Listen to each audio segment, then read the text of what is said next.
welcome to another episode of What Travis Says. My name is Travis, and today we're going to be talking about the history of Doctor Who. The first episode of Doctor Who aired November 23rd, 1963, and for a television series that has lasted nearly 60 years, it's amazing just how much of the groundwork was laid right there at the beginning, especially for a show that changed so much over time. Many fans of Doctor Who know names such as Sidney Newman and Verity Lambert as people who were instrumental in initially getting the show off the ground, but they were far from the only key players involved. In March of 1962, a man by the name of Eric Moshewitz wanted the BBC to create a science fiction television show. At this time, Moshewitz was the assistant and advisor to the controller of programs at the British Broadcasting Corporation. Moshewitz asked a man by the name of Donald Wilson to use the BBC survey group to survey specific science fiction literature. They were in search of material which Moshewitz called a series of single-shot adaptation. Wilson, whose job title was the head of serials, gave the job to staff members Donald Bull and Alice Frick. At the time, science fiction was primarily an Americanized genre, so there were only a very few British authors that they could even approach with the subject. In April, the pair returned their canvassing report to Wilson, who passed it on up to Moshewitz, who gave it a very warm reception. Step 1 had been taken. A second study was commissioned and various ideas were discussed, including existing stories that they might be able to adapt for television audiences. Alice Frick teamed up with John Braben this time to target specific stories that they could use for this science fiction series. And there was a small list of things they were definitely not going to use in the aforementioned sci-fi series. Number 1, robots. No robots at all. They also assumed that the audience would not buy into the idea of studio-bound alien planets. They needed to make it more realistic somehow. Also, any forthcoming BBC sci-fi series was not to include bug-eyed monsters. This is a recommendation which is often falsely attributed to Sidney Newman. However, he wasn't actually on the scene at the time, and this came from the BBC higher-ups.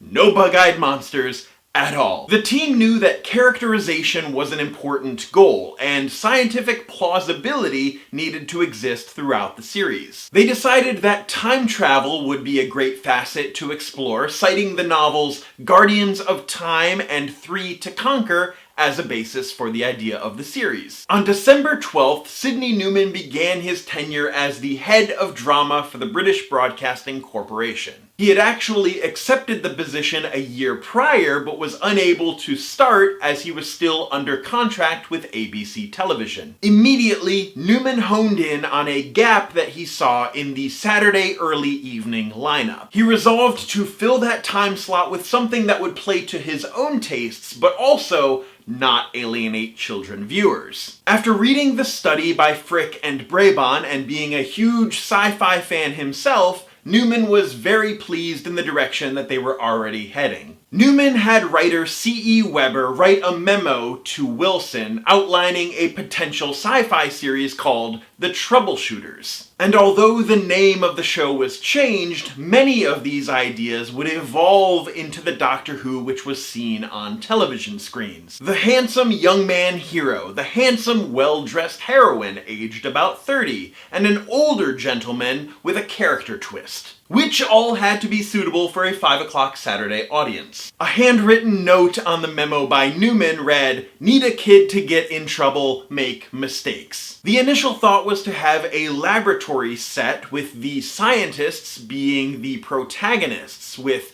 a villain such as an industrialist or a politician as the antagonist, but that setting was quickly scrapped. Laboratory setting aside, Newman also had an idea for a time machine. A time machine that was obsolete and faulty, but that it was larger on the inside. And he also came up with the name of the series, Doctor Who. He was an enigmatic character that everyone called Doctor, And there was this air of mystery around him, which should always be maintained. The Doctor was an old man lost in space and time, believed to possibly be a criminal from his own people, fleeing from his own time. Weber wrote up character notes, including summaries for Bridget, age 15, and her teachers Lola and Cliff, who would eventually become the templates for Susan Foreman and her teachers Barbara and Ian. It was noted that authorities from the Doctor's time are less concerned with him stealing the machine than him monkeying around with time, and that the show might possibly visit the Doctor's homeworld at some point.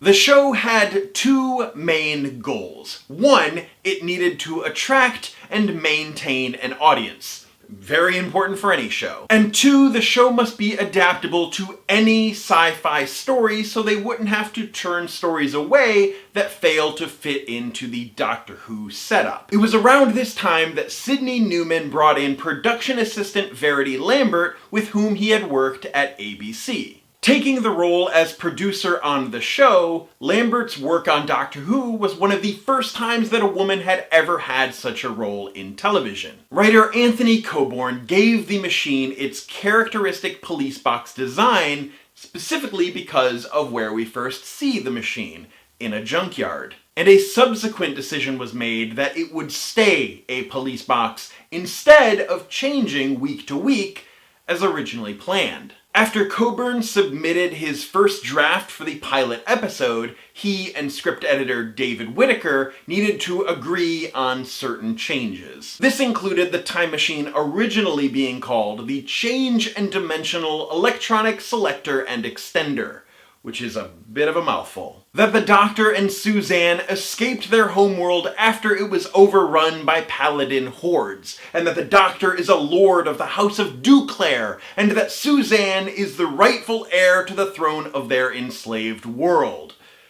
Oh, and Susan's name was Suzanne. Actors Jeffrey Baildon and Hugh David were both tapped to play the Doctor, but both turned the role down. Then young director Waris Hussein was set to direct the pilot episode, and he was instrumental in the casting of William Hartnell as the Doctor. Once everything was squared away, on August 20th, 1963, filming for the pilot episode began, and was ultimately rejected for broadcast by the British Broadcasting Corporation. Leave a like if you enjoy this type of content, and if you haven't already, subscribe, because I'm going to be doing a lot more of these types of videos in the near future. Not nearly enough people know the crazy, weird, strange history of Doctor Who, so let's go through some of it together. But that's it for this episode of Doctor Who History. My name is Travis, thank you for listening to what I have to say, and you will see me soon.